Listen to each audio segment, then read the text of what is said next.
El ejército israelí sigue bombardeando Gaza con el apoyo masivo de la población en Israel. Desde el ataque de Hamás el 7 de octubre, la gente cuestiona al gobierno de Netanyahu, pero la invasión de la franja la percibe como inevitable. De los 18.000 palestinos muertos en los ataques, muchos niños, se habla poco en los informativos. En las redes israelíes incluso circulan chistes, canciones y vídeos burlándose de ellos. Algunas parodias las graban y difunden los propios soldados. Soy Ana Fuentes. Hoy en El País, Gaza, el apoyo de los israelíes a una masacre que no ven.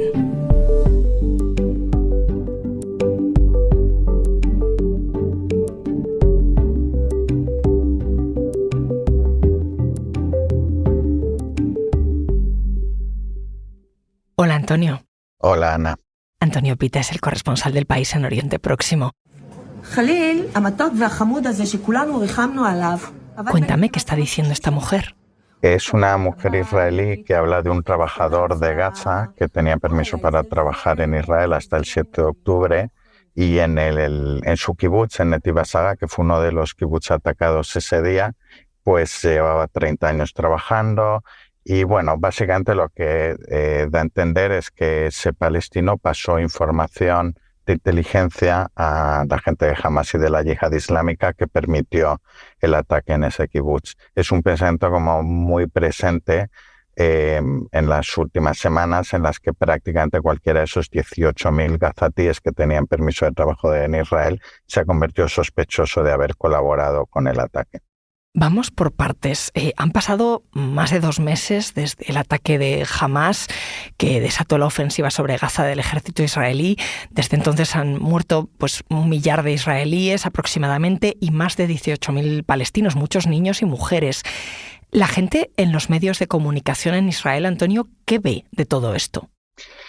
Es un fenómeno que suele suceder en cada una de las guerras o ofensivas. Es un país en el que hay un sentimiento muy fuerte de unidad en la guerra. Todo el mundo se envuelve la bandera.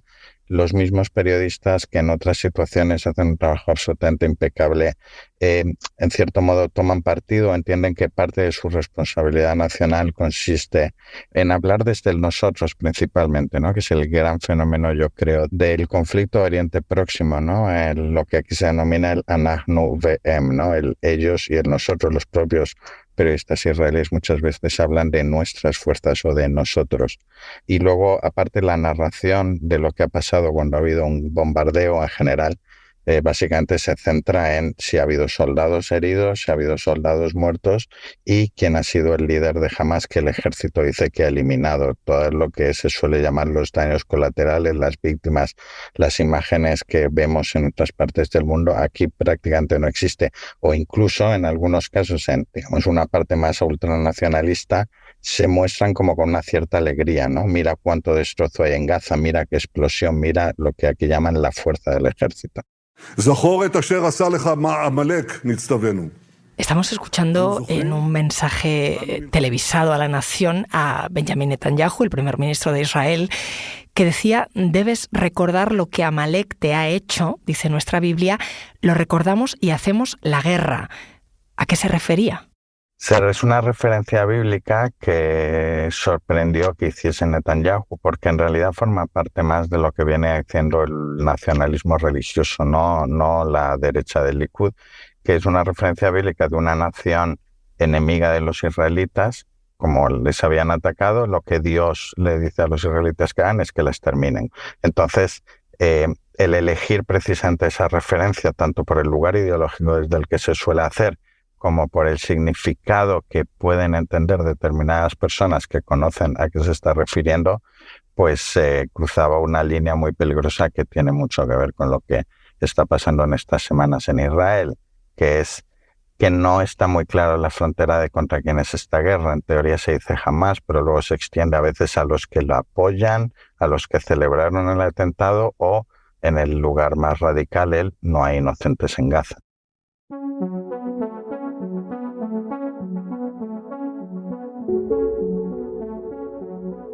Y este relato de la guerra, que como dices no tiene los límites muy claros, ¿es el relato que Israel está exponiendo en los medios internacionales? Sí, básicamente hay dos elementos muy claros. El primero es, todas las guerras tienen muertos civiles y la responsabilidad de los civiles que mueren en Gaza es de Hamás porque los utiliza como escudos humanos. Y luego hay otro argumento que se utiliza menos, que es el de que al fin y al cabo la última vez que los palestinos han tenido elecciones hace casi 2 décadas, eligieron a Hamás. Es uno de esos argumentos que en realidad se utilizan para dar esa idea como de responsabilidad colectiva, que es una de las palabras de las que más se oye todos los días en los medios de comunicación israelíes y en el discurso, ¿no? Una cierta forma de responsabilidad colectiva de la población de Gaza hacia el ataque el 7 de octubre.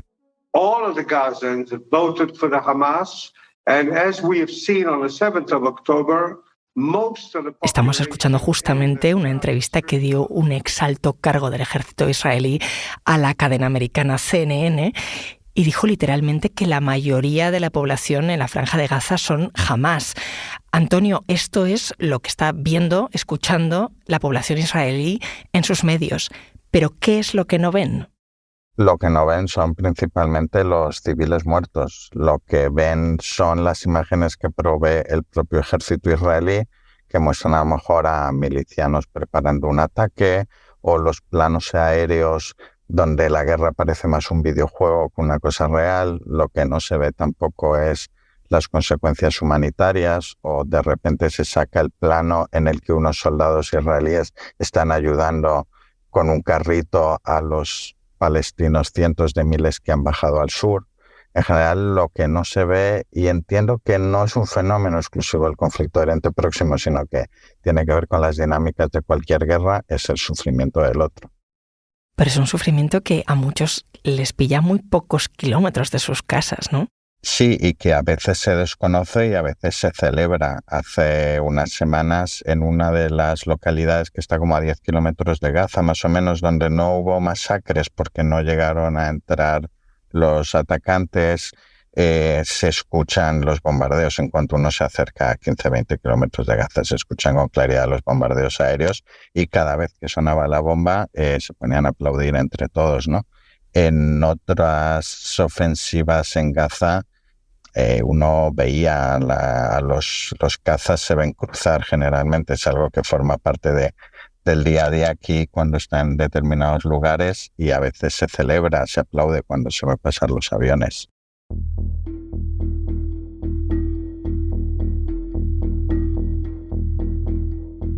Oye, ¿y qué pasa en Internet, en las redes? ¿Qué mensaje está calando sobre esta guerra? ¿Qué contenidos se han hecho más populares? Pues aquellos que mejor reflejan el estado de ánimo que existe ahora en Israel, que por un lado es todavía la resaca del trauma profundo del mayor ataque en un día en su territorio, más de 1.200 muertos, más de 200 secuestrados, con la tristeza. Pero ahora mismo estamos en otro lugar que tiene mucho más que ver con 2 palabras clave, que son la venganza y la euforia de el avance de las tropas, tras la debilidad mostrada ese día, el desequilibrio absoluto de fuerzas, la capacidad de bombardear, destruir y penetrar dentro de Gaza con relativamente poca resistencia.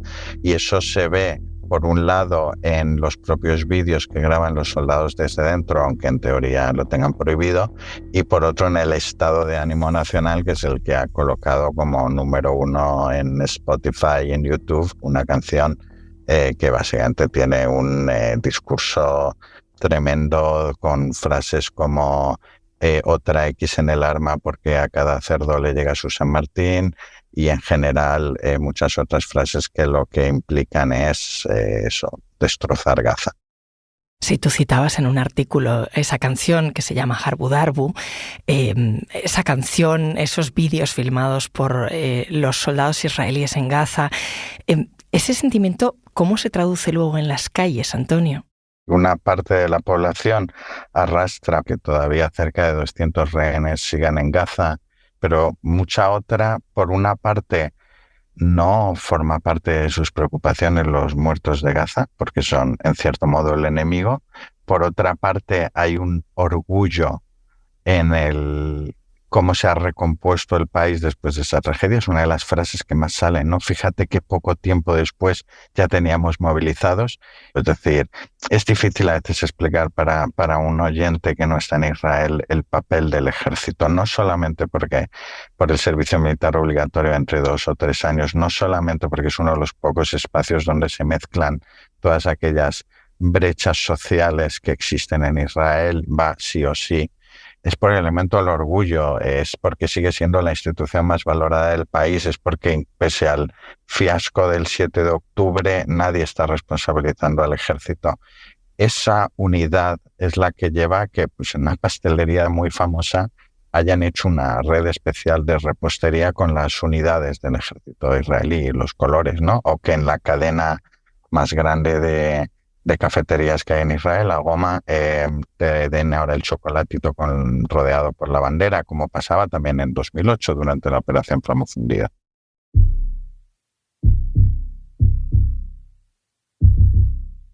Si miramos hacia atrás, Antonio, siempre ha habido esa distancia entre las dos sociedades, entre israelíes y palestinos, o en algún otro momento de la historia se convivía de otra manera. Bueno, hay que tener cuidado con idealizar determinados momentos del pasado en un conflicto que al fin y al cabo lleva por lo menos un siglo, ¿no? Y desde 1967 una ocupación militar que deja muy clara la jerarquía entre el ocupante y el ocupado y eso condiciona las relaciones sociales. Pero también es verdad, y eso te lo cuentan muchos israelíes y muchos palestinos, que antes de que se estableciese todo el sistema de controles para poderse mover, antes de que existiese el muro y desde luego antes de que Gaza fuese un lugar bloqueado durante casi 2 décadas, había unos ciertos contactos cotidianos, ¿no? que a veces estaban marcados por relaciones jerárquicas, laborales, pero la gente te lo cuenta, que se conocían, que felicitaban el Ramadán o unos a otros por los festivos judíos, que cenaban juntos, que había relaciones de amistad, que había parejas o rolletes entre unos y otros.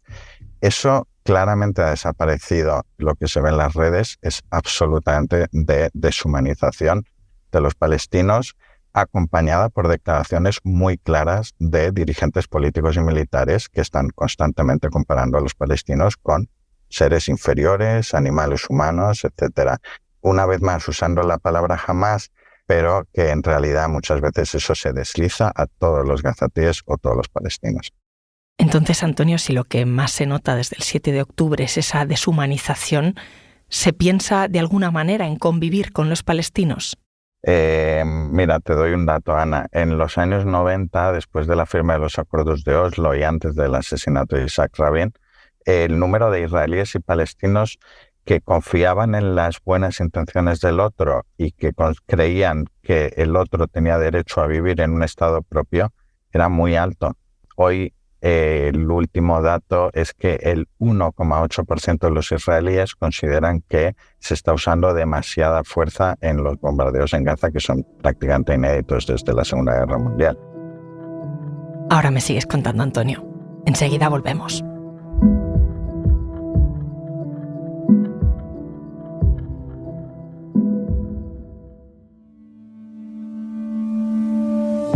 Porque escuchas Hoy en el País y siempre tienes ganas de más, recuerda que los sábados y los domingos tienes nuevos episodios gracias a la colaboración de Podimo y El País Audio.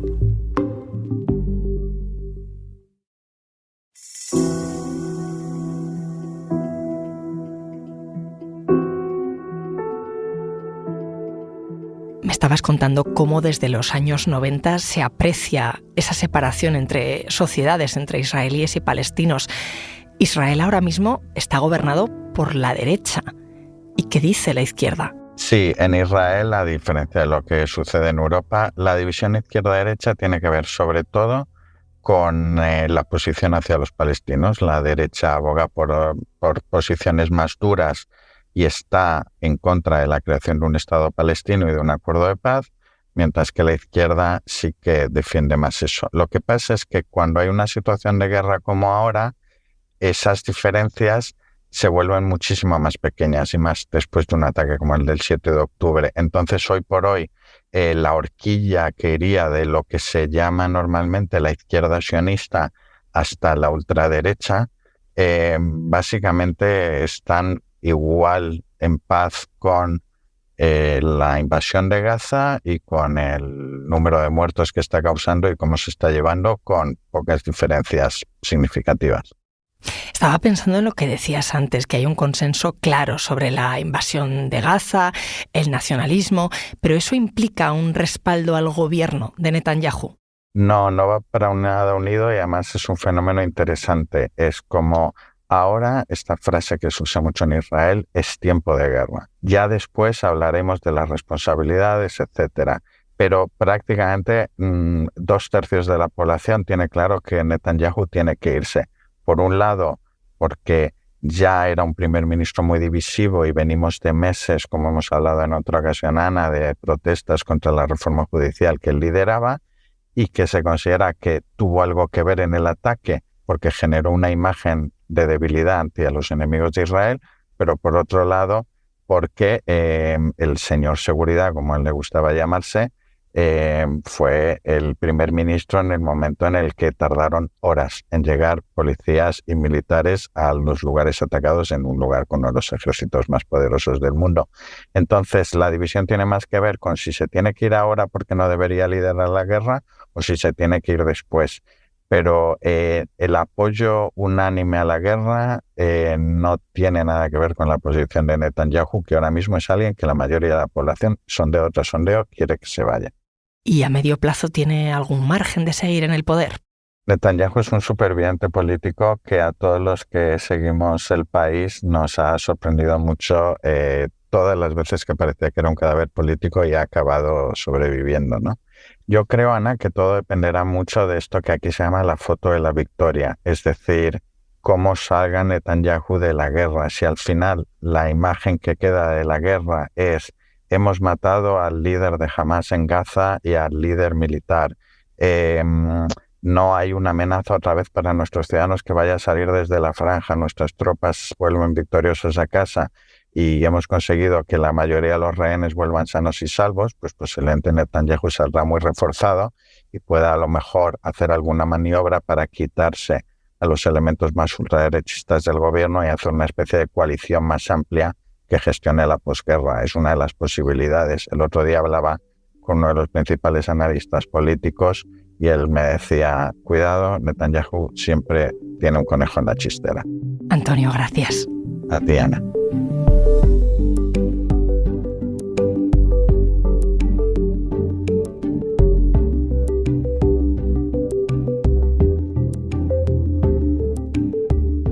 Este episodio lo ha realizado Elsa Cabria. El diseño de sonido es de Nicolás Chavertidis. La edición es de Ana Rivera y la dirección de Silvia Cruz La Peña. Yo soy Ana Fuentes y esto ha sido Hoy en el País. Mañana volvemos con más historias. Gracias por escuchar.